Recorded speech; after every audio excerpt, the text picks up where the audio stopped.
Now, Overwatch 2 has a lot of different problems, but one of the most recent ones involving balance is about Moira, a character that seemingly is incredibly powerful, but much of what Blizzard has done to the character goes in direct opposition to many of their promises about the development of Overwatch 2. So let's break down exactly what this problem is, if it actually is a problem, and what should be done about it, if anything.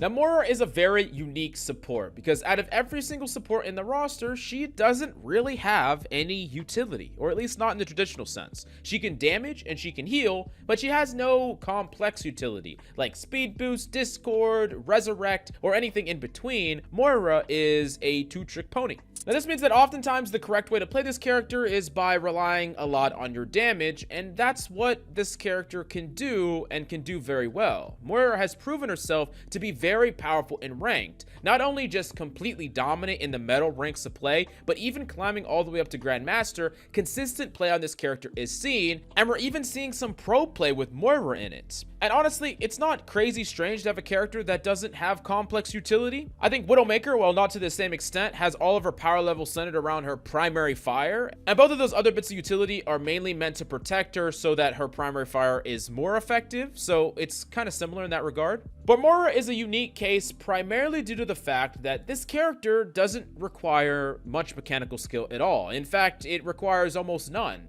The aim track's on for you, the movement is rather simple to master, and while there is definitely some text that you can learn that can increase your skill ceiling on this character, overall, this character is primarily a character that is centered more about your understanding of timing and game sense than it is your mechanical skill. But does that necessarily pose a problem? I mean, not every character needs to have mechanical skill in order to be viable, but I think the combination of this character not only having low amounts of mechanical skill, but also doesn't have any complex utility means that the predominant strong playstyle of this character is a very weird and nearly gimmicky one. Most of the time, the correct way to play Moira in high ranks of play is to completely ignore your other support, never peel, and look for opportunities to try to make flank plays and applying damage-based pressure. And it makes sense, right? You're a character that doesn't have any good utility, so you're not going to get big nades or Suzus or anything like that, so you're providing damage-based value and trying to make a play off of it. But when you combine no peel, playmaking potential, but being able to pull them off with poor mechanics, I think it sets a pretty poor precedent, especially when directly conflicting with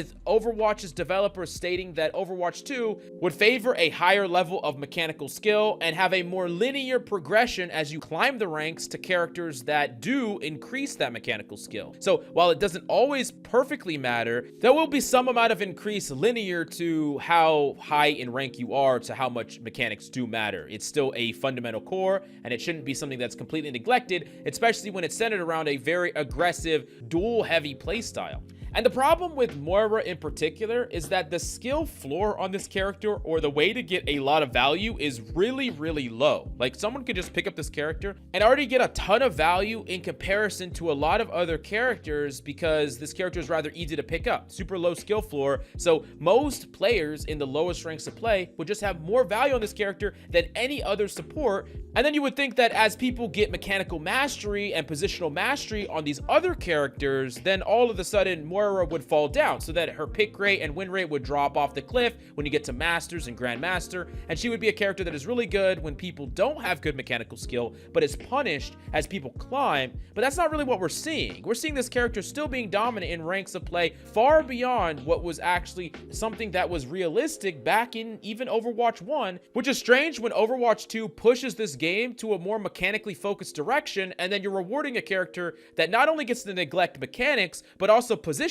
because of her mobility, and do so at a high level without peeling or caring about her team at all. And one of the things that we saw is now Moira can actually fade out of her ultimate. One of the few times that she was vulnerable in a powerful ult, but capable of being insta-killed or countered by something like nade, all of a sudden her weaknesses are less and less, and there's less of a window to punish her. And I think this is a pretty bad precedent to set. You're not trying to eliminate every single character's weaknesses, and there should still be vulnerabilities in a character's kit, especially a character that can already ignore a lot of the positioning fundamentals of other characters, now just gets to get away with even more. And I think it's even more frustrating when an Ana that is good, mechanically skilled, knows how to play her positions well, all of a sudden are consistently losing duels to a character that gets to ignore all of those fundamental positioning rules, all that mechanical skill that you honed. And if that wasn't bad from a support support's perspective, just think about playing as a support with the Moira on your team that is just never caring about your well-being, never helping, never healing. And I think that this character, the core problem with this character is that there's so many pillars that you can just ignore while you play this character. And even once players get good at positioning, good at mechanical skill, think about their team, think about the win condition of the fight.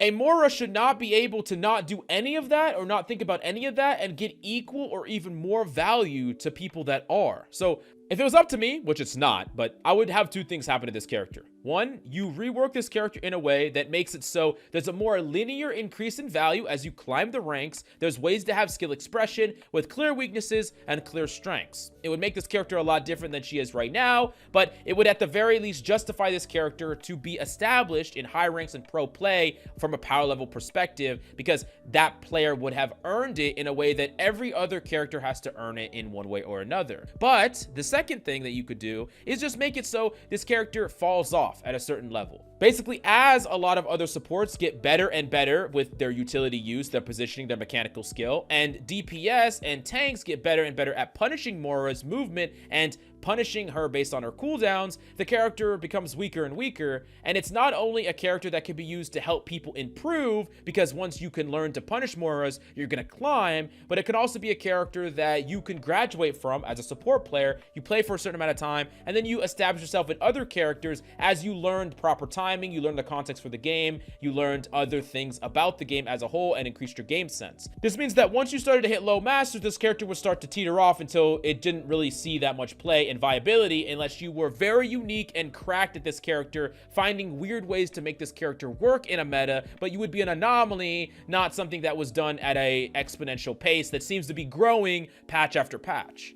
Now, of course, my design philosophy is going to be a little bit different than everyone else's. I do put emphasis on positioning and mechanical skill as core foundations for people's play that I think is important to need to have as you climb the ranks of play, but not everyone thinks that that's true. And some people think that a character like this should be powerful at a high level. So I really want to pass the question off to you. Do you agree with my take? Disagree with it? How would you balance this character? And do you think that my general balance philosophy is good or bad for the state of Overwatch?